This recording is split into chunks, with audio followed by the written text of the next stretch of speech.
Welcome to episode 4 of the Acknowledge to Action podcast. I am your host, Matthew Benko.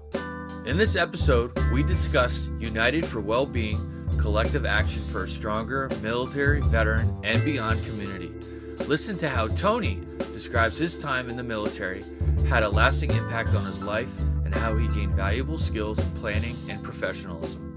He also talks about the challenges along the way that ultimately led him to start his adventure and wellness coaching business, POSITIVI-T, based in Tucson, Arizona, where he specializes in supporting veterans, first responders, and others with trauma or burnout so they can transform negative self-talk into positive thinking by using reflection and adventure to facilitate growth. Thank you for joining us here on the Acknowledge Action podcast, where we embrace the journey. I'm really looking forward to this. I'm really excited. So, Tony, thanks for being here, man. Yeah, thanks, Matthew. And, I feel a little honored to be on here. And I love this mission, Acknowledge to Action. And, it's just good to be here and be able to kind of share my story and hopefully help others. Yeah, no, this is great. I don't want to give too many spoiler alerts because I want people to enjoy the next 45, 50 minutes because you got a really amazing story. I know we just recently connected through LinkedIn, it was like October, November, and we've been going strong ever since. And so I was able to pick up, I have some of the behind the scenes information, but I'm really looking forward to pulling back some of those layers and hearing more and really hearing your journey, because that's what this is all about. Embrace the journey. And you got two really cool things we're going to talk about, and all that too, as far as your military journey and where it's led you. Right. So, yeah, man. So, well, hey, let's kick it off, man. I'm just gonna, can you take us through your military journey from the moment you became involved with the military to where you are today? Highlight some key moments, some challenges, and transformations along the way. Yeah, man. My military journey, I honestly say it started with my mom. My mom was Air Force. She was also security police. That was the title then. I think that the title is now security forces, and I think they're going to transition back to security police. That's what I heard. So yeah. It's been kind of one of those things that it's been in my life ever since I was born. I was, born at Army Fitzsimmons Medical Center in Denver, Aurora, Colorado, where my mom was stationed at Laurie, and then she got stationed over in Tyndall, and then we moved around from there. And so I honestly say my military journey started when I was born, and it's been a part of my life ever since, until I joined myself right out of high school in 1998. Okay. And it was very action-bound time. That was a pivotal time, kind of the beginning of GWAT, Global War on Terrorism. 1998, Khobar Towers was hit, and over in Saudi Arabia, and so it was really a pivotal time for at least my field, security forces, and much of the military in general. And obviously that progressed a little bit further as GWAT, developed into what we know today, post 9/11. And that time frame, it was busy. I did 10 years active duty, and man, I went on 17 TDYs, 3 deployments, and 2 to Iraq. One of those I was assigned to the 101st Airborne, and we were a small detachment assigned to the Band of Brothers unit, actually. Oh, wow. Yeah. And just really highlighted, how working with other military branches, how they do things differently, how we do things similarly. So that was a really profound time. And then, man, there's so much to cover in that 10 years. I mean, you've done what, 24 plus, and it's just it was a busy time. And it was that deployment in 2006 to Tikrit, Iraq was kind of a change moment for me. I recognized there was some fatigue, and that's what I called it then. I was just fatigued. and that I wanted to leave active duty military. And I had a really great opportunity to get into federal law enforcement as a Okay. border patrol agent. Oh, wow. And Okay. yeah, and it was uh, the analogy I use, now in hindsight, stepping out of the frying pan and into the fire. But Yeah, I was kind of, that's sort of came to mind when you said you went from Iraq to being to security police, security forces in the Air Force to border patrol. I'm like, oh wow, so you said fatigued. Can you talk a little bit more about that? Like, are you talking about like emotional fatigue, physical fatigue, or can you elaborate on that a little bit? yeah, it's tough to put in words at times, but Mm, there's just this during that time a very high ops tempo. It was very deployment heavy, where we were going. Some folks were doing 6 months home, 7 months gone, 6 months home, and that's really between 2004 and 2006. The end of 2006, it yeah. was very much like that for me. And that second deployment to Iraq, and these were hands-on deployments. Security forces, you do it switches from a use of force aspect when you're CONUS, right, to a rules of engagement aspect, kind of this procedurally, if you will. Mm-hmm. And it just kind of dawned on me that I knew that this was going to continue. I was actually right after that 2006 deployment, I was put on a deployment team to go to Afghanistan. And just because of how I sat with my tenure in service, Mm-hmm. I was up for a mandatory cross training. And so that actually pulled me out of that deployment because I had to apply for that. Otherwise, they would have backdated me out, pushed me out of the military. And I wasn't ready to leave. And that was in 2007. Okay. And so, and when I mentioned some of these TDYs, that includes school and doing what you got to do when you're kind of upgrading into these professional levels within your AFSC or your MOS, depending on the branch you're in. Right? And I think in the Navy, And, I think it's called NES, right? Right, Navy. yeah, Yeah. something like that. Something Yeah. like that. So, yeah. And so there just became this again this fatigue, and you could say emotional, Yeah. but it was there was definitely shortness to anger in some of those times for me, and I really Oh, had to do some reflection, professionalism. Had some downtimes in there that were pretty hard on me, and I could tell like I was getting to this point of it was affecting my job, yeah. and I was like, so yeah, I think that there definitely was some of this weighing on me. And, and like I said, in 2004 and 2006, these were, hands-on being over in Iraq, and Yeah. it was tough. And it sounds like whether it was intentional. So sometimes it's a intentional, act as far as like acknowledging, recognizing, but sometimes experiences are forced upon us that force us to acknowledge, recognize. I mean, there's a variety of different, action, words or verbs we could use, but you acknowledged, you met yourself where you were at in the moment in 2007, right? And Yeah. you define it as being fatigued, and that's a spectrum. That's a broad stroke in terms of everything, as far as like processing. So if we went through the steps and the components, so I'm still working out the exact terminology, but the acknowledge to action matrix mindset, right? That sounds pretty cool, right? Well, at least I hope it does. Love it. So Point. like, like a matrix mindset, because I love the movie Matrix, and we could go down a whole path with that. But Yeah.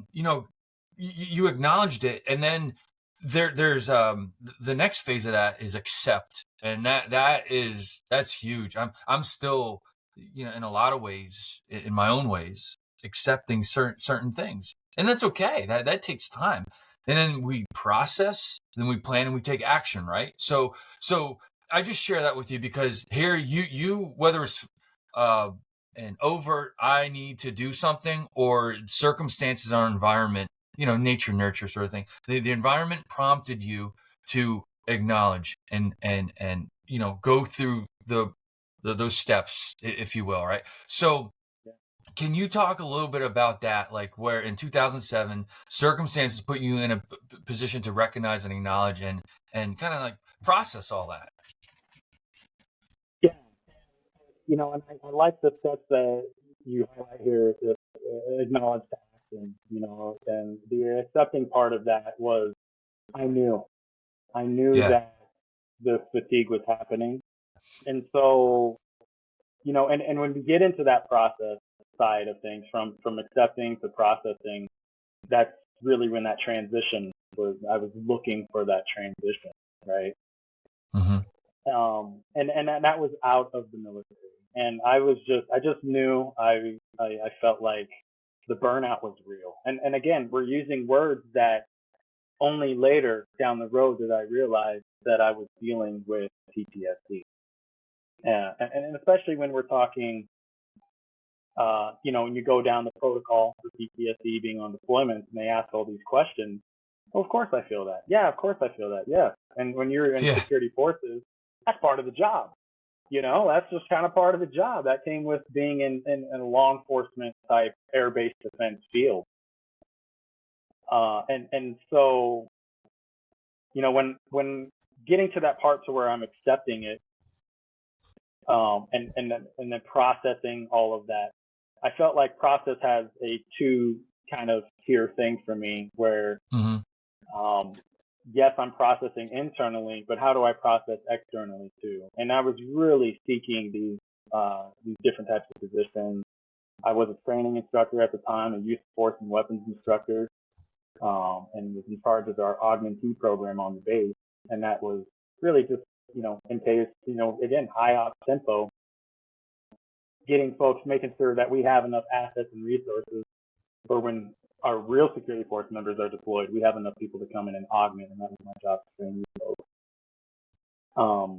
So I was looking at training instructor positions through government and things like that. And so all of this processing externally too was kind of leading into that plan, right? I need to come up with.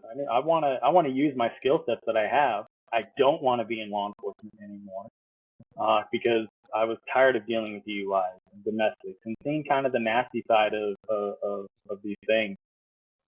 And so I was going through this process of finding what it is, some interest, kind of rediscovering myself during that transition. And that's when a Border Patrol recruiter actually approached my wife, and she was in college. Like, hey, you interested in joining the Border Patrol? And her answer was like, hell no. But and we were dating at the time. She's like, well, my boyfriend might be. Yeah.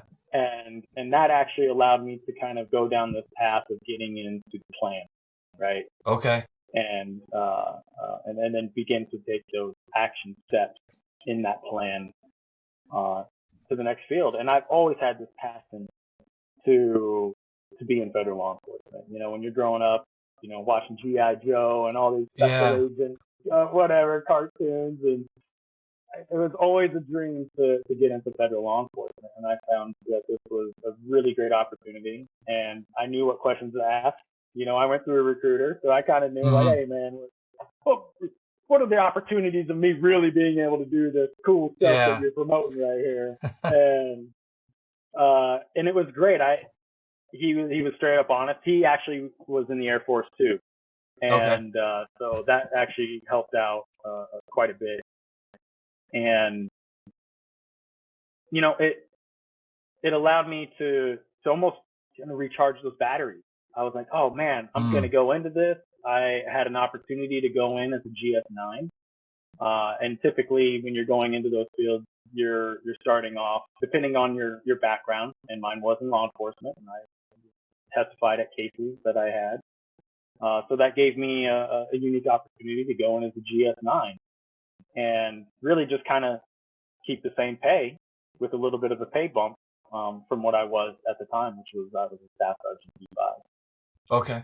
So I wanted to take advantage of that, and I felt so it really allowed me to recharge my batteries for a short time getting into that, and it was a long hiring process. Yeah. Yeah, and then no, go ahead. No, wow. I'm just, because I'm just, talking about like processing, it's taking all this in. What a interesting journey, because there's so many behind the scenes experiences that go into, like, because we hear, oh, deploy, come back home, and 10 years later, it's, you get into a pattern or whatever it may be. But when we inventory those experiences, it's like, wow, it's like in the moment, just how layered they are and loaded that they could be. Because going back to something you said earlier, it's like you went right from the frying pan into the fire, or the other way around, right from the frying pan into the fire. Yeah. So I'm assuming the fire is the Border Patrol experience. Yeah, it look, there's some great. It's a great field. It's a really difficult job.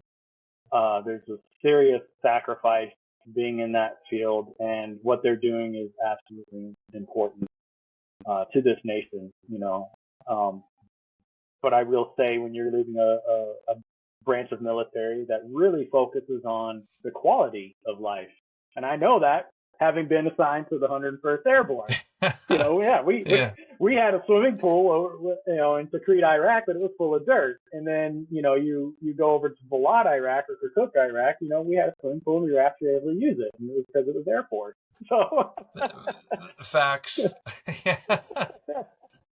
and you look, I think that's one of the great things that Air Force members can appreciate, is that there is a big focus for that quality of life. And then going into the Border Patrol is very much, to me, an Army mentality. And and again, nothing against those branches. They're needed. They're required.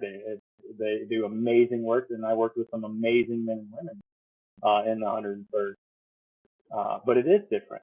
It's a different approach, and it really highlighted to me too that the Border Patrol, when you're talking about federal law enforcement, and this is something I didn't coin this term. This is something that we typically said is we're the redheaded stepchildren of federal law enforcement. Everyone else kind of gets the priority when you're talking. Even within CBP, customs really takes the priority because they bring in money. The Border Patrol costs the government money. There's not a lot of revenue made within that agency.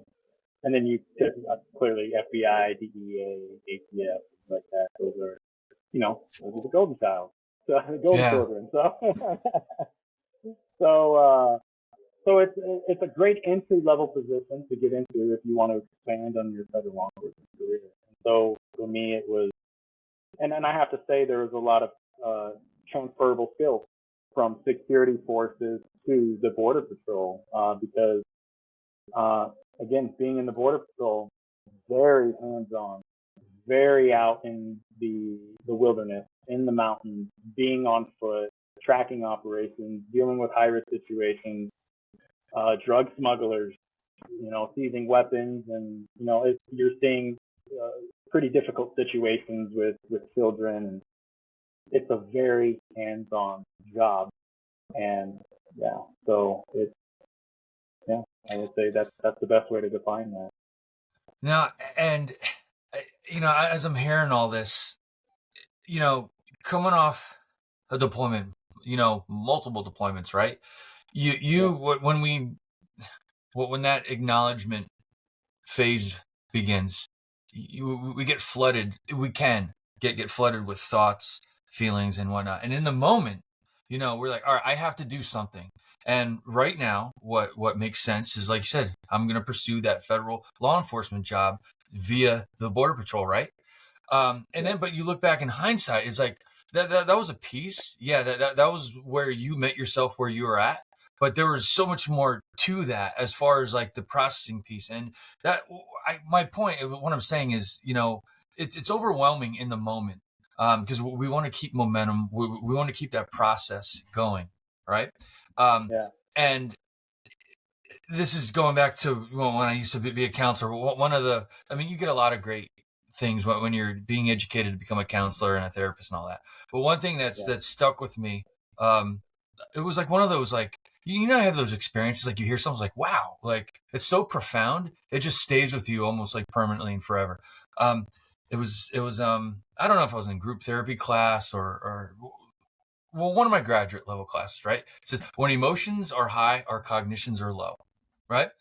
So Yeah. I was like, everything just like the world just came like crashing down on me in a good way. I'm like, yeah, why didn't I know this my whole life, right? So I share that to emphasize the thing. When you acknowledge the floodgates of emotions, um, start flooding in, right? And it skews our, not in a bad way, not in a compromising way necessarily, but in ways like, all right, this makes sense because it's in my line of sight, because it's an opportunity in the moment.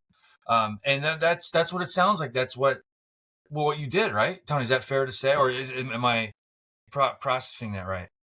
No, absolutely. And I applied at a few different places and really wasn't getting any feedback from those. And to have an opportunity like this with, oh, yeah, and it's kind of ticking a box on my goal checklist here. Like, yeah, that's absolutely.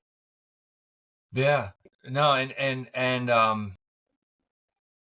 no, this is good because it just speaks to all the layers. When you look back and kind of like inventory all that, it's just interesting. And how we could kind of empower ourselves when we reflect, the power of reflection, right? Um, Yeah. so you kind of touched upon this a little bit. Where has your journey beyond the military taken you? So let's take it. With the military and with the border patrol, where has that journey then taken you to where you are today?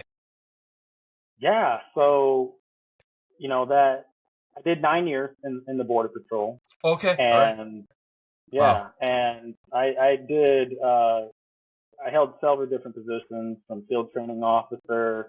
I was on a task force, a plainclothes unit where we worked, with FBI and DEA and ATF on some complex cases here and there. Really got into some surveillance stuff, um, and just a bunch of hands-on gigs.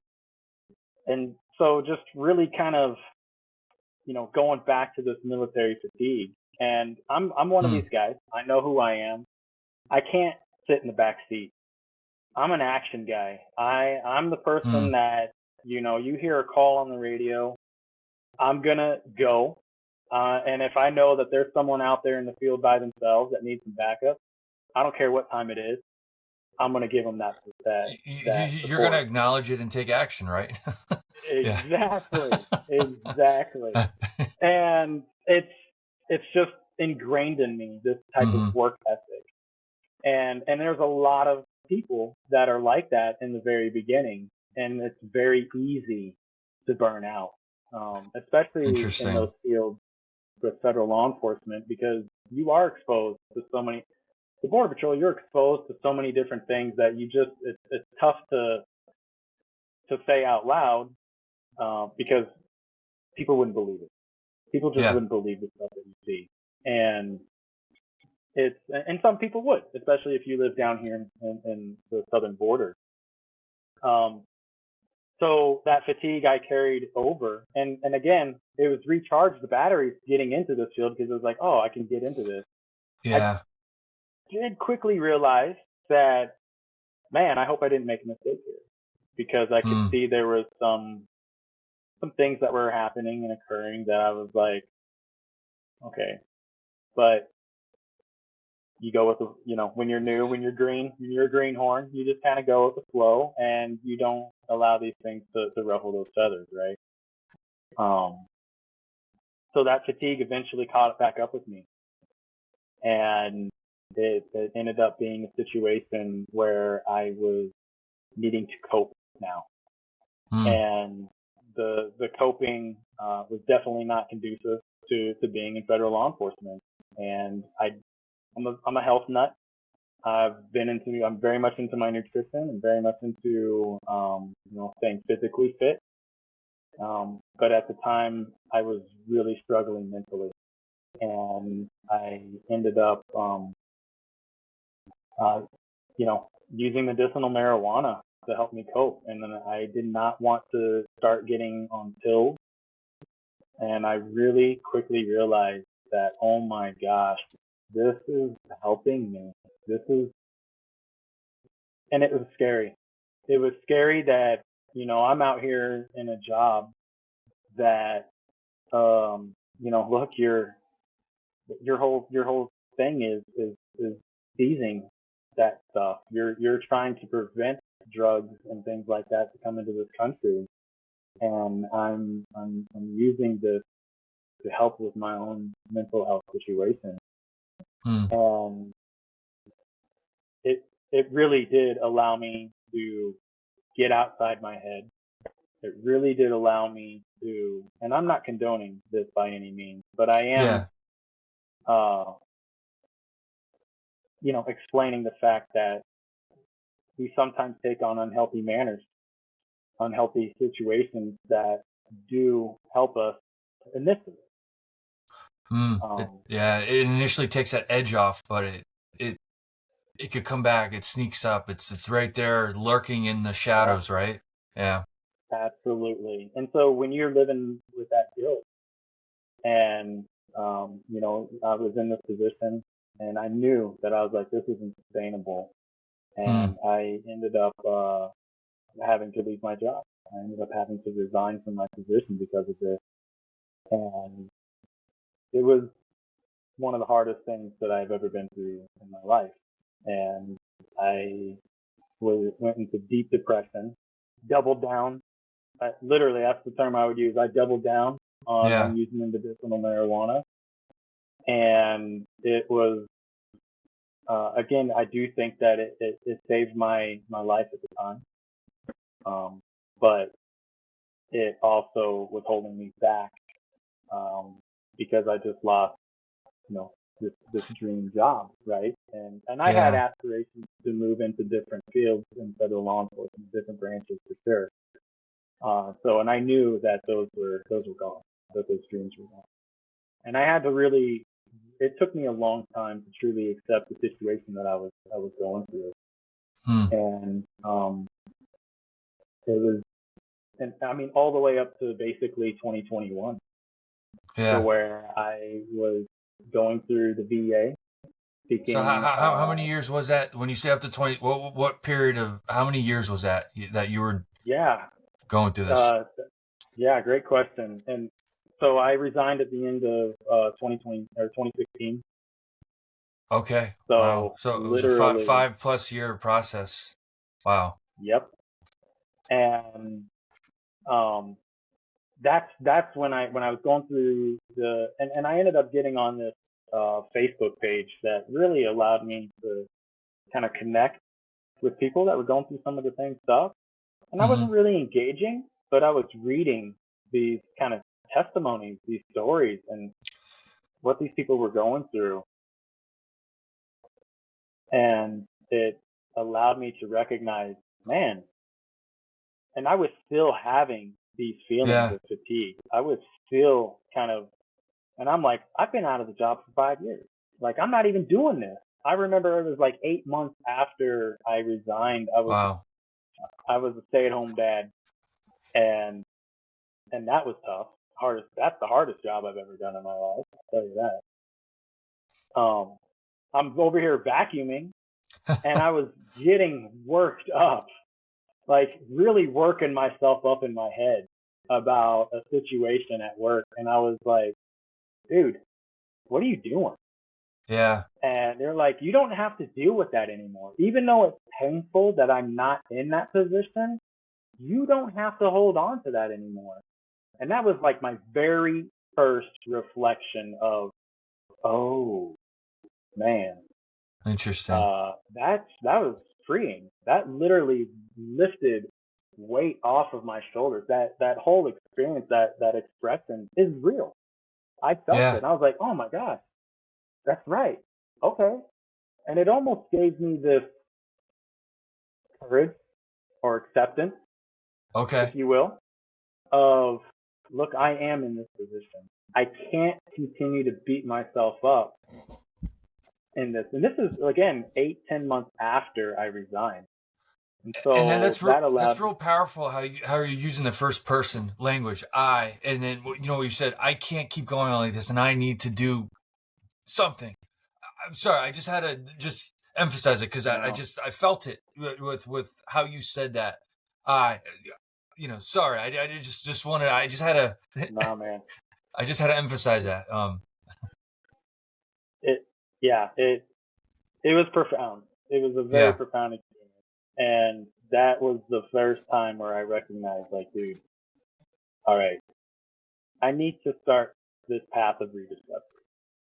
mm, And, but kind of go back to that 2021, that's when I was diagnosed with combat related PTSD. okay, Just shared my story with, like, what I'm telling you right now. That's yeah. exactly what I told the therapist, and they're, yeah. So, and that helped out. Yeah. And the significance of what you just, the last, just say 2 minutes of what you were sharing, right, is so impactful and powerful.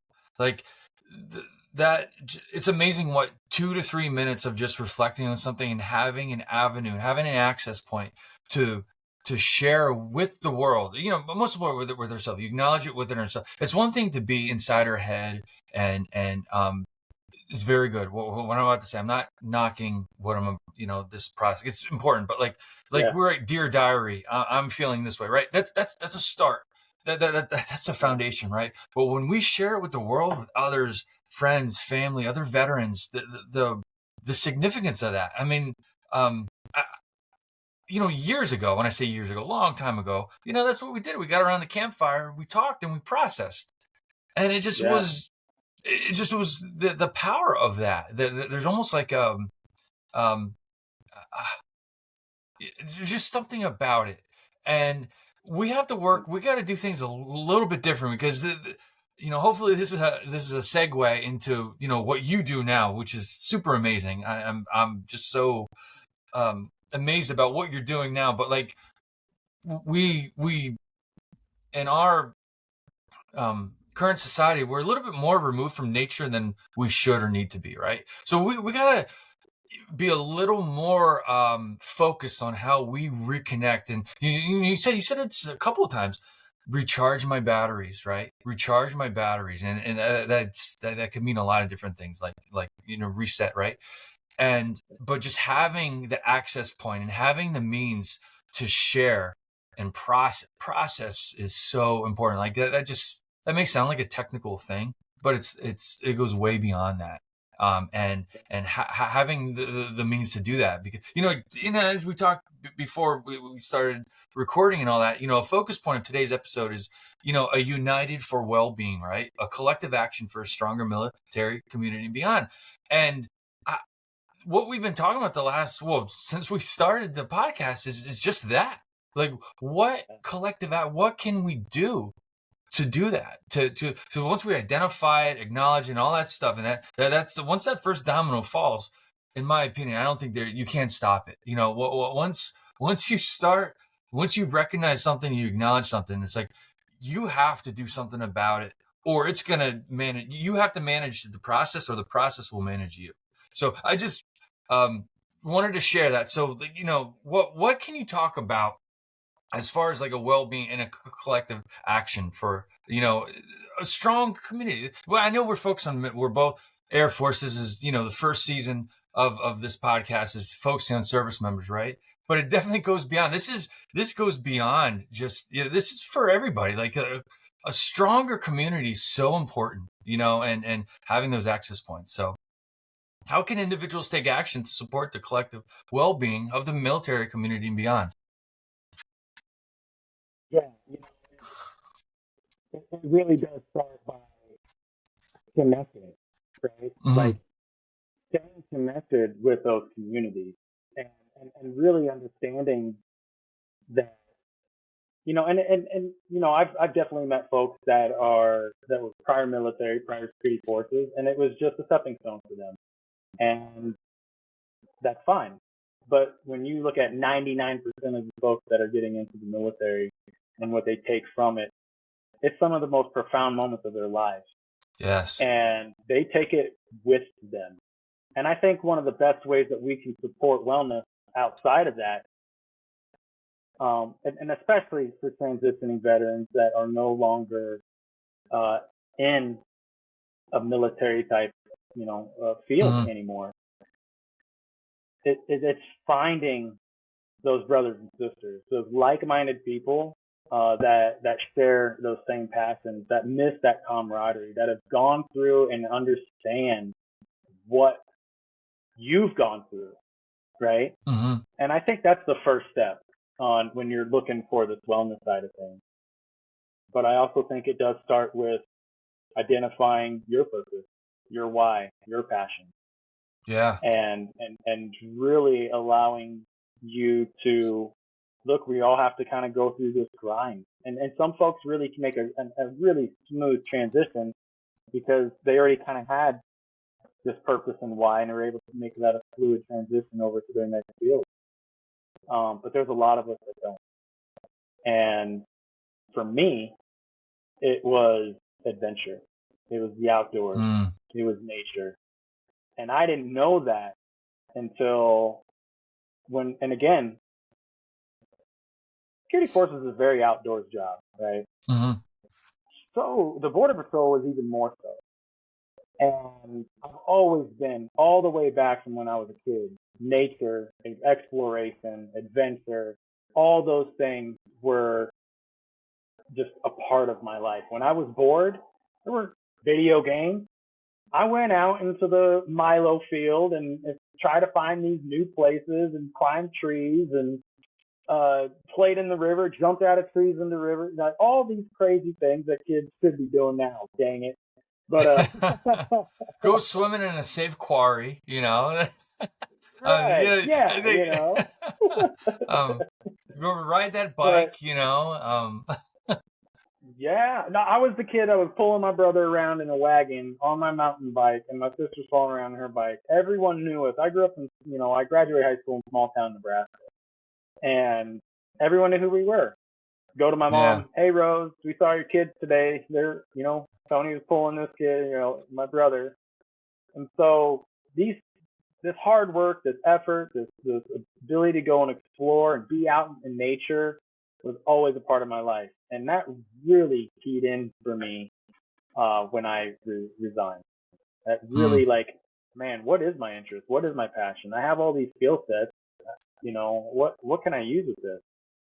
And that's when, for me, I recognized, man, there's got to be something out there like that. And that's really what kind of guided me to that next era. That's interesting because it's challenging to identify the what and the why. I mean, there's all sorts of great guidance out there as far as like this is what you need to do: grab the bull by the horns and get on that horse and ride it. Right? That's Yeah, great. If I knew where the horse was, sometimes and yeah, where's this bull that you speak of? I can't grab it by the horns, but that's right. it's tough because like sometimes you recognize something, you acknowledge something. It's like that's one thing, right? But it's like, okay, where do I go from here? This nature piece, like nature. I mean, that's everything. I mean, everything is a byproduct of nature. I mean, we could go down rabbit holes with that and that whole philosophical thing. But like when you say nature, it's like, well, what does that even mean? It's like, so Great I'm question. interested where that journey takes you. But I just want to say one thing, like what I found interesting, when you recognize and acknowledge when you met yourself where you're at, when you made the decision to resign and leave the border patrol, you went to Facebook and you saw a support group, and that was like maybe dipping your toes in the water or just identifying, hey, this is there's other individuals. And that's what I want to emphasize. What I was saying before earlier is like, hey, it's a Facebook post and it's somebody posting, but it's doing something for you in the moment, and it helps normalize your situation because, we have common experiences across the board, but when we're going through it, when we're in it, we can feel like we're in a world of our own, or in an island of our own, right? But that's not the case, and that's the power and the significance of connecting. Like you said, with our brothers and sisters who've had. It doesn't have to be exactly the same thing. It doesn't have to be on the exact same set of circumstances. It doesn't have to be the same era or veteran. It just is like, hey, all I know is I went through a tough time. I had a hard time processing things sometimes, but wow, it's a relief.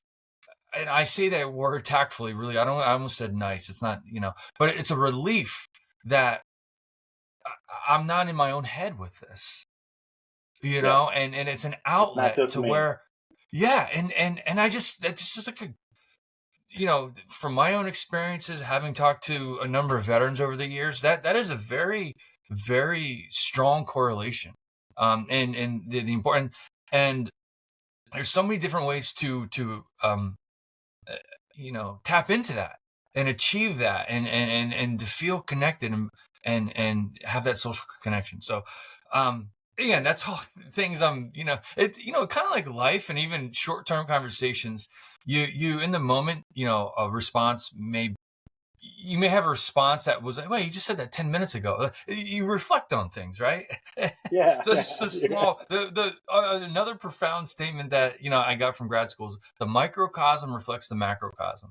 So what you're feeling and experiencing internally, what may seem like this is just me, I'm just going to internalize it. No, there's a lot of other folks who are experiencing it in their own way. The microcosm reflects the macro. And we have to tap into that macrocosm nature, we could call it so many different things, right? To help us on that journey, on that journey.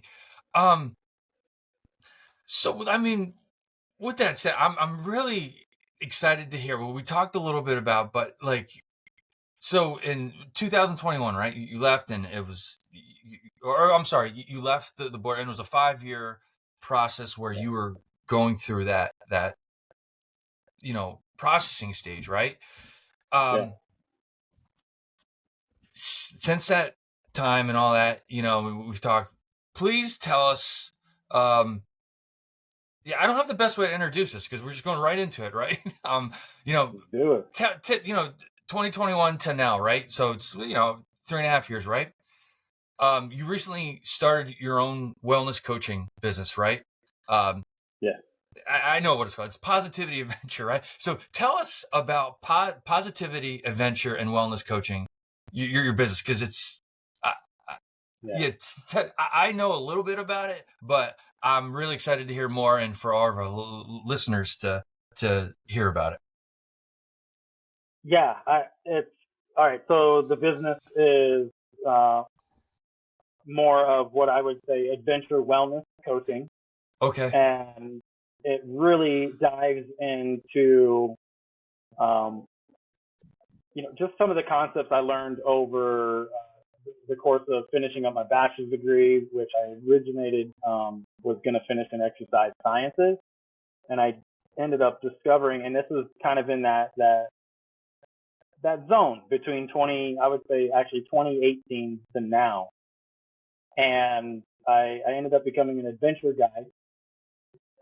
We're kind of going back to that, my purpose, my why. And I just Googled these outdoor jobs, right?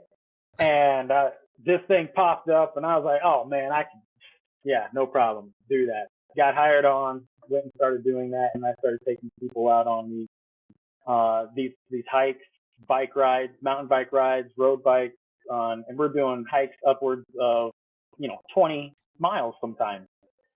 And most of them were day hikes, though, 6-7 miles.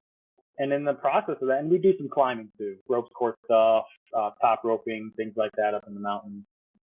And in the course of all of that, I really recognized I loved it, right? There's got to be an entire field here. And that's when I discovered, that, oh man, there's a whole field. There's a whole career And I'm like, man, I wish I would have known about that after the military. I would have done that, you know? Yeah. And so really discovering the wilderness medicine side of things, Knowles, Outward Bound, and then kind of stumbling onto Preston College. And I recognized they saw that they had a program in their bachelor's program in adventure education. Hmm. All I needed to do was see the name adventure, and I was like, I'm sold. Yeah. Wow. That sounds like I, a I really cool degree. Like I'm not. yeah. Like wow. I was like, sign me up. I don't need to Yeah. hear anything. Just sign me up. So I transferred all my credits over. I had like 38 credits left in my bachelor's. I finished all that in 7 months. Knocked out 38 credits in 7 months. And finished that degree. Really dove into it. Got involved with Knowles. Got certified as an outdoor educator. Went on like a month-long backpacking trip. That opened my eyes even more into some of these issues I was still dealing with. And this is all while I was guiding as well. And then I wanted to pursue more. I knew I needed to learn more. I knew that I needed to tap into the philosophy and some of the experiential learning behind this philosophy of adventure and wellness. So I started my master's program, and I'll be finishing that this May. And the entire focus of that, I recognized when I was a guide, we could be doing more to facilitate a healing process. And the only reason I say that is because, you know, I'm taking folks that were extremely wealthy, successful CEOs, businessmen and women, and, you know, I'm taking them out on hikes and realizing, man, these folks are dealing with burnout. Some of these folks are dealing with trauma. And I was having profound conversations with strangers on the trail that I'd met for the very first time. Why is that? Why, like, what is happening here? And I recognized also the benefits that was happening with me in my life and how I was bringing some positivity back into my life and some positivity back into the household, bringing this stuff home. And I was like, oh, there's something going on here. Yeah. So dove into it full speed ahead with my master's degree. My very first paper in philosophy and methods was a 32-page paper. Overkill, by the way. But I didn't care. I was like, no, we're diving in. And it was on combining this world of coaching and adventure education, experiential learning. How can these two worlds come together? And there's also this other realm when you're talking about adventure therapy and then even therapeutic adventures. And these are actually termed coins through the Association of Experiential Education. And there's entire work groups that define these standards on what that means. Who should be calling themselves an adventure therapy program or therapeutic adventure program, things like that. So through that entire process, through experientially learning, experientially kind of experiencing, if you will, this healing process that I'm seeing and that I'm witnessing and that I'm feeling, not with just only myself, but with others. And how do we combine this world? How can we facilitate coaching or just having powerful questioning included in this hiking and adventure process? So this entire degree has been focused on the business development of this side of stuff, like how to combine these worlds. Wow. I ended up getting my certifications as a certified professional coach. This is all while I'm finishing my master's, and then to include certified niches in certified wellness coach and a certified spiritual coach.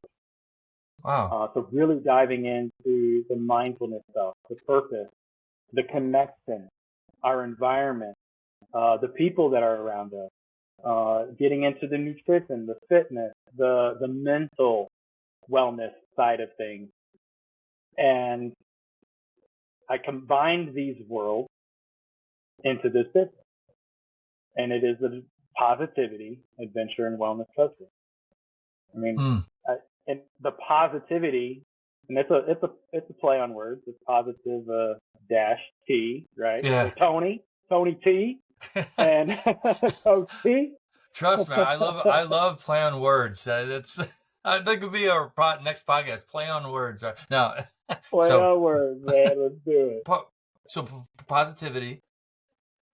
Yeah, and that really allowed me. And I was really playing with different names for a while, Yeah. but that one just hit me. And I was really getting into positive psychology, positive Okay. thinking, and it just fit. It all just fit.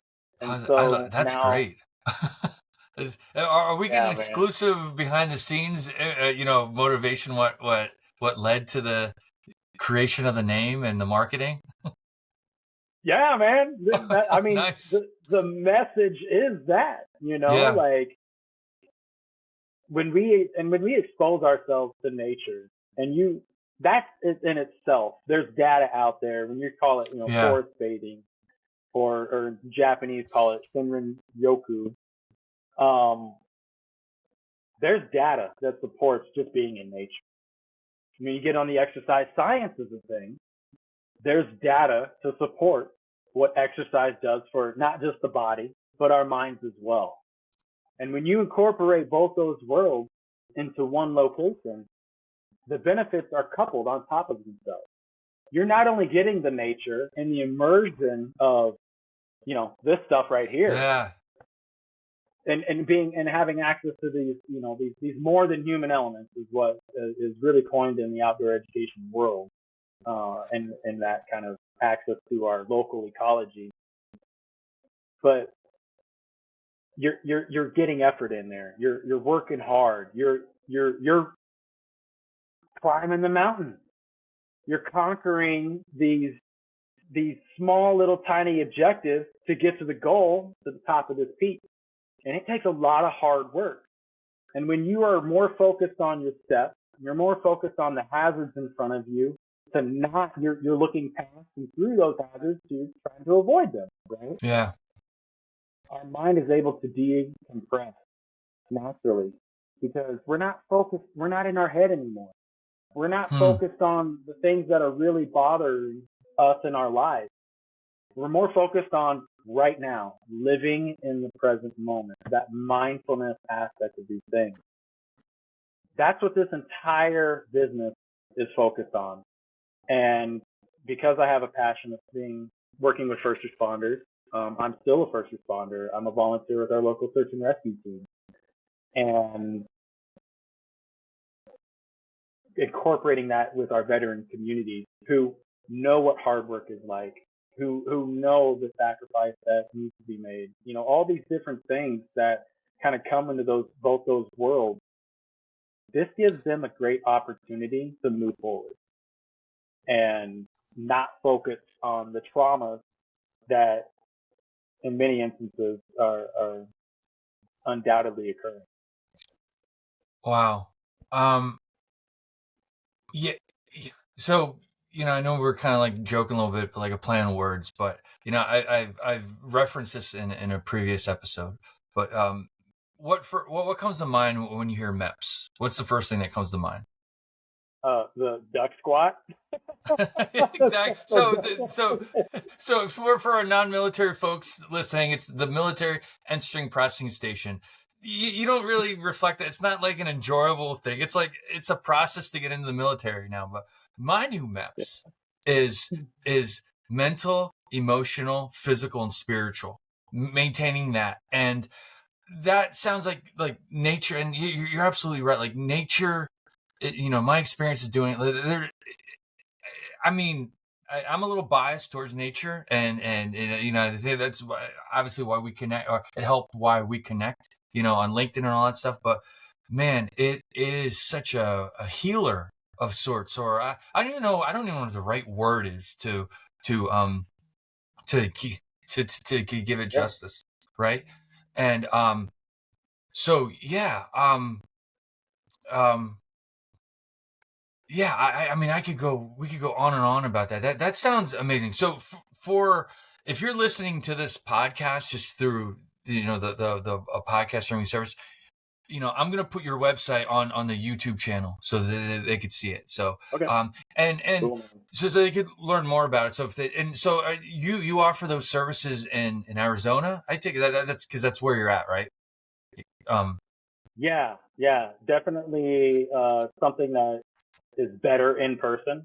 But I am establishing and creating coursework oh, great. to Okay. allow for online virtual stuff and sessions to be, a little more involved for those folks that look nature. And you actually asked a really good question, and it kind of dives into this a little bit. Is what nature really is.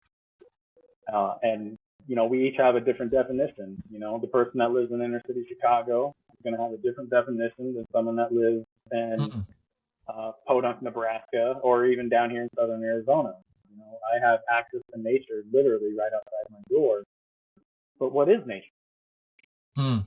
To some, it's that patch of grass. To some, it's Central Park. To some, it's the tree that's right outside their front door. And to others, it's literally being out in the middle of nowhere where you won't find a single human being. It's all perspective. But Interesting. one thing can come into play is there's data that supports when you're around green trees, you're even having a plant in your four-wall office room that doesn't have a window. They have seen benefits on mental scales of how that actually helps us out and how it just it makes us feel better about being around something that's natural, if you will. Yeah, and organic. I mean, yeah, it's just Yeah, something. Yeah, it's.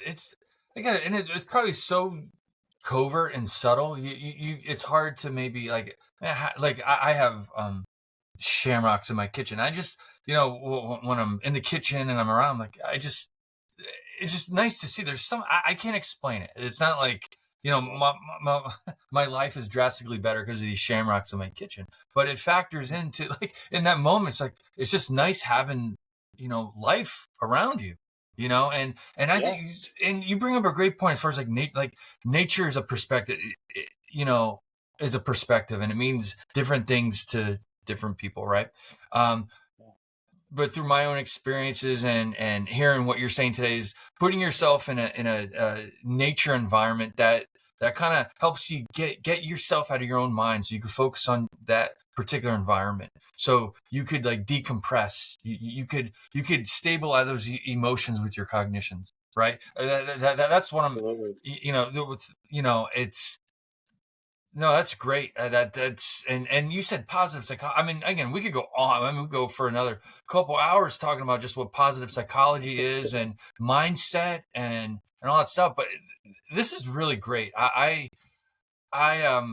you know, it's really incredible what you're sharing today and how you shared your journey, from the Air Force to current and the ups and downs you had and the trials and tribulations and you know the tools you identified to help get through in the moment, but also identify those tools that are good for you in the intermediate and long term. Because there's short term tools, right? And there's intermediate and there's long Yeah, term ones. And you covered such a lot of great ways to do that and share with others. Um, so I can't thank you enough. And as we conclude kind of our discussion today, I want to ask you, like, how do you envision incorporating the principles of acknowledge, accept, process, plan, and action into your journey moving forward? And what message would you like to share with our listeners as they navigate their own past, both within and beyond the military or wherever they may be in their journey? yeah. It really comes down when you're talking about acknowledge to action. For me, the first big word that comes to mind, especially nowadays, is mindfulness. Is being able to practice the art of reflection Mm-hmm. and being able to, take ownership on some of these things that look, we're not perfect. We're going to make mistakes. We're going to have these struggles. And some of the best ways that we can move forward is, and what you outline here with acknowledge, accept, what is it, process, plan, and action, those are great stepping stones to guide us through that process. But it has to start with reflection. And and I think one thing, and I don't want to get too off the beaten path here, but when we're talking about military members and even me moving forward with what I'm doing right now, it's also an outline on preparation, right? Like turning big challenges into small objectives, I'm sorry, that are, you can take these small action steps to meet these big goals or to tackle these challenges. Yeah. And I think when we're talking about your framework here, it's an excellent way to go about it. But it does start by reflecting and looking inside ourselves and what is best and aligned with our goals and our values. And it took me some time to understand that just because I was into nutrition and fitness doesn't mean that I'm healthy. I needed to tackle the holistic side of things, which included the mental and the spiritual side of things. And spiritual for me is definitely that connection to nature, identifying that purpose in my life. And yeah, those are big things that I think that, if someone's going to take away from this, start with yourself and use this framework to move through that process. That's awesome. That's awesome advice, because it comes from a place, from your own experience. You identified that in your own way, and folks can and should and hopefully will, identify that in their own way. And like you said, with the reflection, that takes dedicated to this. It's not easy. We'll make that like it's once you rip that Band-Aid off, I mean, there's probably 100 different ways we could, say it, but like once you start that journey, it's going to be tough at first. Once you start that incline, to meet that objective at a higher level, it's going to take work and it's going to be uncomfortable, a good portion of the way. But then once you get your stride and all that, and that you embrace, like you said, take full ownership and embrace that, hey, this is not going to be easy, but it's going to be rewarding.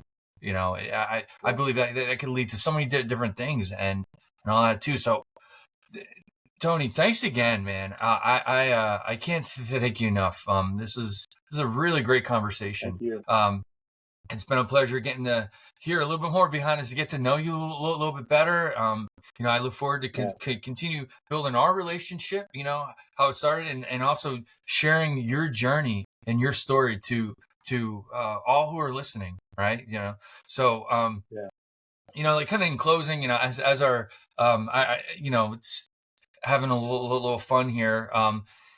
As our guests grows and the episodes grow, so will the Acknowledge to Action music playlist, right? So, So what song do you want to dedicate to the Acknowledge to Action playlist? Because whatever that song is going to be, I'm going to hear it in a different light. It's going to take me to this conversation, and I hope it does for others as well. I mean, man, I'm definitely an alternative music kind of guy. But I think when we're talking about this journey that I've personally been on, and the way I've needed to kind of lean in to vulnerability and to just kind of be willing to share my story and move past my head, my inner thoughts, and taking action. The big thing for me is that song, Not Afraid by Eminem. Okay. That's a pretty profound one. The lyrics in that, and it's talking about, adversity, facing fears, just finding strength. And that one really kind of came to mind right off the bat. All right. That's a great addition to it. I believe music to be a universal language, and it just kind of like nature. It kind of takes our mind off things in the moment for us, in a different sort of way, So thank you for sharing that. I'm gonna get that on the playlist right away. It's gonna be accessible, ASAP, So, but again, Tony, thanks a lot, man. This has been a pleasure. It's been an honor, and this is great. I can't thank you enough. Yeah, man, I really appreciate this opportunity, and it's good just being able to talk about some of this stuff and share with others, and know that hopefully it will make an impact and allow folks to take that next step in their lives. Yeah. Well, until next time, take care, man. Yes, sir. All right, brother. All right. This concludes episode 4. A big thank you goes out to Tony for sharing his journey with Acknowledge to Action. It is inspiring to hear his story and how he managed 17 total TDYs. This entails 3 deployments, 1 to Saudi Arabia, 2 in Iraq, and 14 additional TDYs, including schools and other temporary duty stations, to include South France in support of NATO operations to support Kosovo over the course of his Air Force career. He then went on to pursue a career in federal law enforcement via the Border Patrol. He is in progress with finishing his master's degree in outdoor education and leadership this May 2024. As you just heard, he earned the credentials of an adventure wellness coach and outdoor educator and started his adventure and wellness coaching business, POSITIVI-T, based in Tucson, Arizona. His journey is an inspiration for all. Check him out on LinkedIn, and please share this episode with family, friends, colleagues, neighbors, and beyond. Acknowledge to Action podcast is accessible via YouTube, Apple Podcasts, Spotify, Amazon Music, and now YouTube Music. Speaking of music, keep the Acknowledge to Action Spotify playlist in mind. It is a great playlist and will only get better. Once again, a big thank you to Tony for sharing his journey with us. We eagerly anticipate staying connected and engaged with you. And as always, remember to embrace the journey with Acknowledge to Action. Wherever you are on your journey, you are not alone. Until next time.